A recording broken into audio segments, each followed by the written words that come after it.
Hey coaches, strategists, entrepreneurs.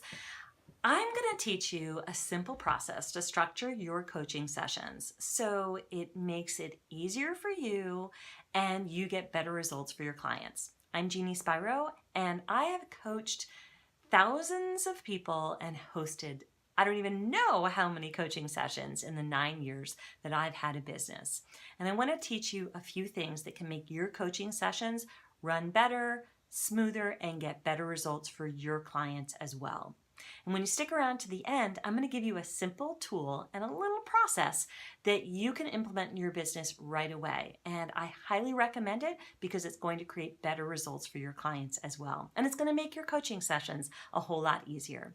So the first thing I want to talk to you about today is that why do you want to think about structuring your coaching sessions? And even though every person that you work with is different, you as a coach want to create a format or a process so that it makes it easier for you, especially if you're doing a lot of coaching sessions at a time or as you're building up to more of them at a time. You want to create a process or system so that it's easier for you to be able to coach your clients and be able to get rapid results for them. And so what I realized was the sooner I came up with a structure and a process around how I was going to be able to go through my session, my clients started to get better results. I started to become a better coach. And all of these things started to work so well that everything just started to flow and it was more enjoyable to do my sessions. To be honest, there were times when I felt like it was really difficult to coach people. And once I started this process I'm going to talk to you about, it made it so much easier and so much more enjoyable.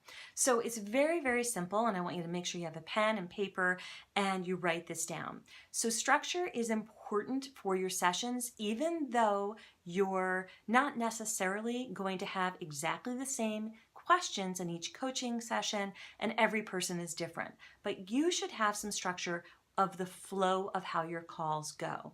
So what I always like to do in mine is there's a greeting. We get caught up, we say our hellos, we welcome each other, and then we move into the actual coaching session.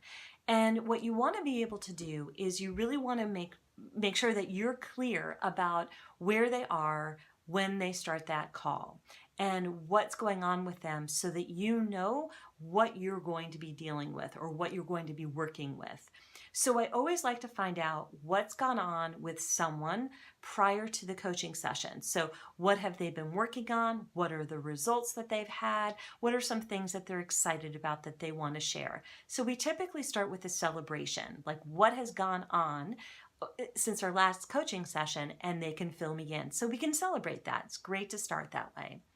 Then we want to talk about the challenges. So what are the challenges that they're having based on what we've talked about? Now, because I talk a lot about business strategy, lead generation, ways to get more clients, ways to make more money and monetize your business and grow it and scale it, I can be talking a lot about different types of topics. But because I'm a strategist, I'm also giving my clients strategies to work on between their coaching sessions. So sometimes they come to me saying, I've got a challenge with this particular strategy that you came up with, and this is not something I'm able to get through. So then I want to find out what are the specific questions that they have so that I can answer them. So it's pretty simple. We go into celebrations or wins, we go into the challenges, and the next piece we go into specific questions. Once we've uncovered that, then the coaching and the strategy can begin. And that way, then I can get into action. I really know what's happening, and I can take each one at a time, or I can go through all of them, hear what they have to say, and then give strategic advice or support or coaching from there. Now, at the end of that, what I like to do is make sure that whatever I've given to them for plans or strategies, that we're on the same page, that it's not just me saying, this is what you need to do. I need to check in to make sure that they're on board with whatever strategy that we've talked about. So I ask them to repeat it back to me. So here's what we've talked about, right? So I'll say, what did we talk about? What is it that you're okay with doing? What feels right to you? And can you get into action on that? So they replay it back. And me, on my side, I'm taking copious notes and I'm making sure that I'm writing down the 3 specific actions that they're going to be taking between the time we talk and the next time we talk. And that way, before my next coaching session, I'm ready to go. And I know exactly what they told me that they would be doing. And I can check back in my notes before the session to see what they promised that they would be working on. Now, here's the hot tip I want you to be thinking about. One very simple thing that I do is we have coaching reminders that go out. We use Acuity scheduling. And so between me and my assistant, what we've done is we've created my availability of when I have my coaching sessions. And then in Acuity scheduling, once my clients have booked their calls, we simply ask them in the reminder email that goes out about 48 hours before the coaching session, we ask them to hit reply with 3 questions. The 3 questions are, what have you accomplished and what are you excited to celebrate?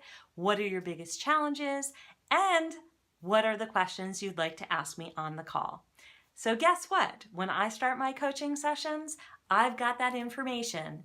All they had to do was hit reply to that email reminder and I'm good to go. I can prepare in advance of that coaching session and I know exactly what we're going to work on. And that way we can rapid fire right through the session and work on even more things. So it's something for you to think about in your business as well. Now, I'd love to hear from you. What are some of the things that you're curious about that, what comes up for you in your coaching sessions and where do you get stuck sometimes in creating a better flow for your sessions with your clients? Let me know in the comments below. And any other questions that you'd like to hear about how you can do a more effective job with your coaching sessions and you have some questions about, drop them below. I'm happy to reply. So thanks for watching. I look forward to seeing you soon.